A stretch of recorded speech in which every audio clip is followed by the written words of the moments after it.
الله وبركاته. نحمده ونصلي على رسوله الكريم.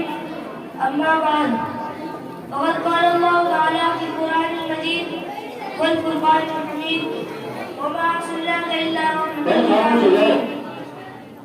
صدق الله العظيم. ونبيوں میں رحمت لقب پانے والا مراد غریبوں کو بھلانے والا.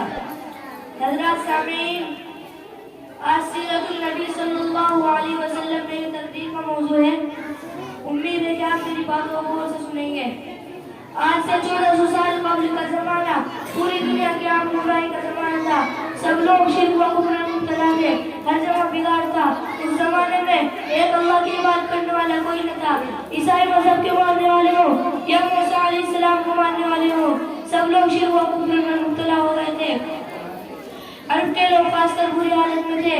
درختوں، جانوروں، پتھروں اور بتوں کی پوجا کرتے تھے، شراب پیتے تھے، مردار کھاتے تھے اور معمولی باتوں پر لڑائی جھگڑا کرتے تھے.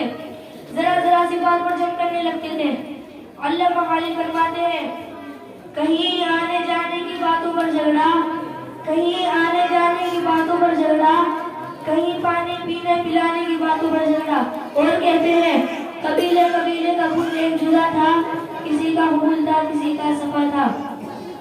حضرات سامعین، ایسے حالات میں اللہ تعالیٰ نے عرب کے لوگ پر رحم کیا اور محمد رسول اللہ صلی اللہ علیہ وسلم کو سارے جہاں کے لیے رسول بنا کر بھیجا.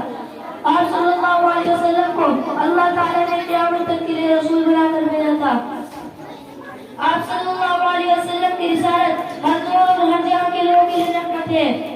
آپ صلی اللہ علیہ وسلم نے جماعتوں اور خاندانوں کے لوگوں کو متحد فرمایا اور ان کے دلوں میں اللہ تعالیٰ کی عظمت جمائی اور آخرت کی فکر پیدا کی.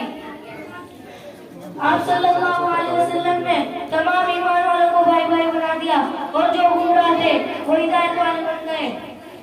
اور جو درختوں، جانوروں اور بتوں پتھروں کی پوجا کرتے تھے وہ صرف ایک اللہ کی عبادت کرنے لگے. اللہ تعالیٰ نے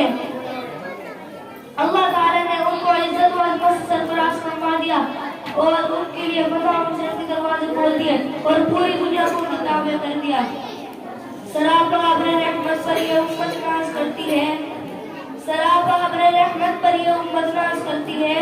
روح انور کی تابانی پہ قدرت ناز کرتی ہے.